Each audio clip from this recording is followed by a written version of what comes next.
Hi everyone, Lee here from Pedalboards to bring you this week's news. Let me ask you very quickly, hit that like for us because it will help massively with YouTube and their algorithms and these sort of things, and this will reach more people. If you're not a subscriber already, please do give us a thumbs up and all that sort of thing. So let's get on with the news. What have we got this week? We've got 4 really cool little pedal bits for you. First one is kind of pedal, I suppose. It is a pedal, but it's an amp from Electro Harmonix. So this was announced yesterday, very late yesterday.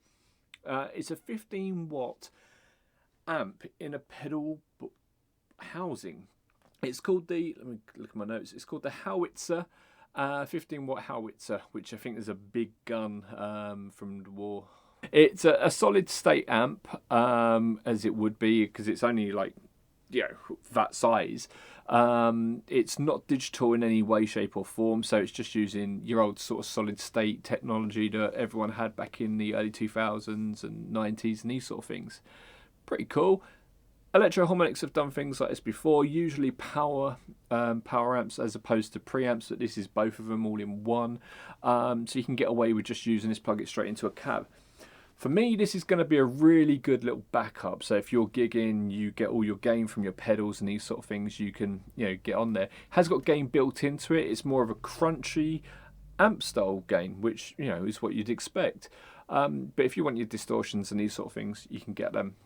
It doesn't sound too bad, to be honest. It's only 127, I think it was $80 or something strange like that. Really good little backup thing. Really nice little feature to it as well is it's got an effects loop. It's got a 3-band EQ as well, but an effects loop will be nice to have that on your board and have like your delays and that sort of thing running through it. So yeah, get your tremolo, get your reverbs running through the effects loop. Got yourself like a faux Fender sort of setup. Pretty cool. Moving on, the HM2W. So everyone like who is a HM2 fan or a fan of like heavy metal is like really eager to try this. And Boss have been really open with it. They've like announced it way before it's ready. They're saying, what do you want in it? And on the HM2 group, and if you're interested in this story, go and join it because they will keep you updated. They've announced, well, basically Yoshi-san shared a picture up of the first working prototype, which looked identical to the original. So you've still got the knobs with the orange plate on top of them, which is different to most of the Boss knobs. Very iconic for that pedal as well. What else is really cool is there's no switching on it. Now every Wazza pedal, every single one, let me look, here we go, got the Metal Zone Wazza pedal, every one has these little switches on, and that gives you like a custom mode or whatever, and this prototype didn't have that. Now that's not to say that the new one that's coming out will not have that, and it's very likely it has, but there's other ways they can get around this. So they could get around it by having like push-pull pots. So if they want to keep the overall aesthetic the same, they could do that. They could get around it by making it so you press and hold, and then that will switch it into a different mode.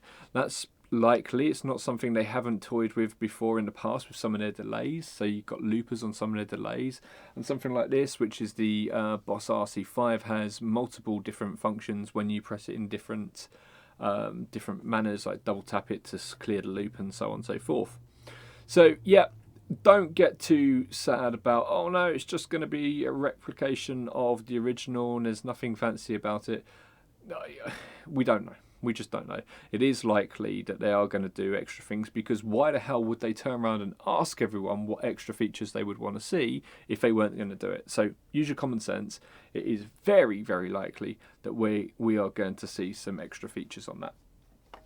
Let's move on. Do you like Joe Bonamassa? A lot of people do. And he brings out an awful lot of gear. It's like Epiphone here, Gibson here, he's got this amp and whatever. You can buy earrings, and now he's teamed up with Way Huge, so you can get Joe Bonamassa in a box. Now, they haven't cut off one of his fingers or anything like that, it's nothing sick, but what you can get is, it's called the Penny Saver Royale.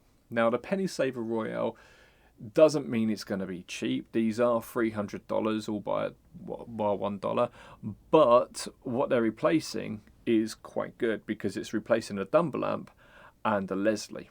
So you've got a chorus in there, and you've got an overdrive in there, which sounds like a Dumble. And what they've done is they've made it sound like a Dumble going into a Leslie on certain settings. Sounds pretty damn good, to be honest. So, you know, say what you want about Joe Bonamassa, but the guy has got ears.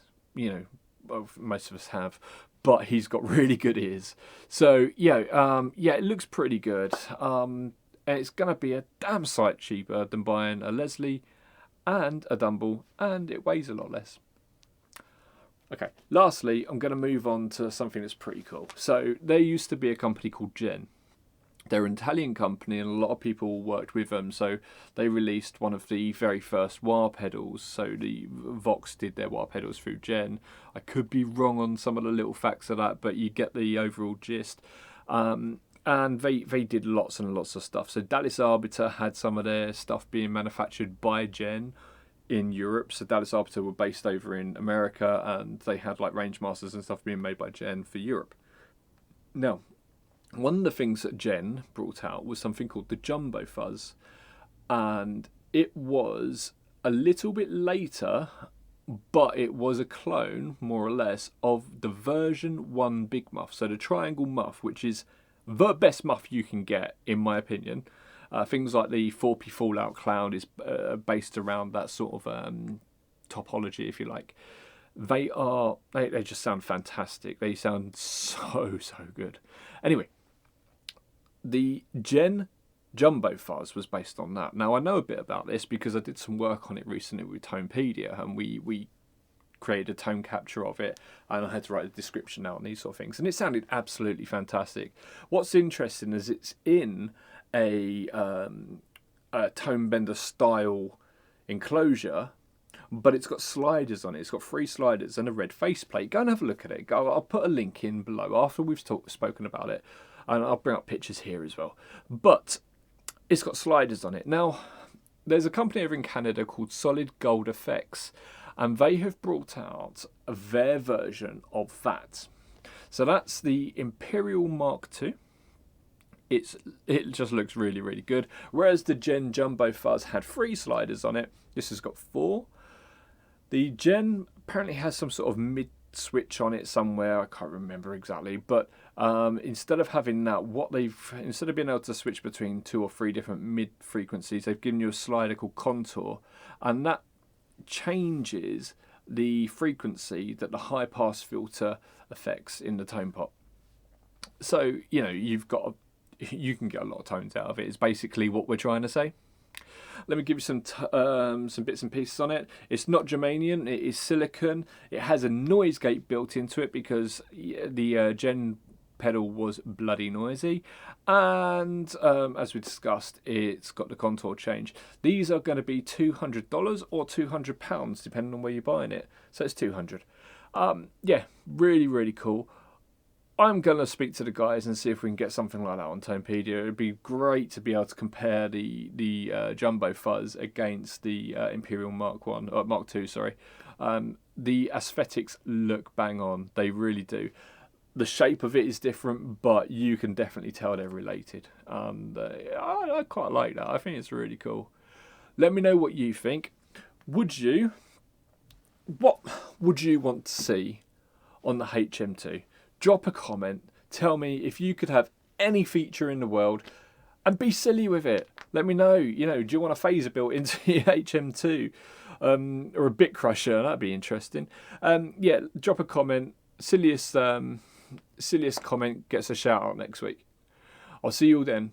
Bye bye.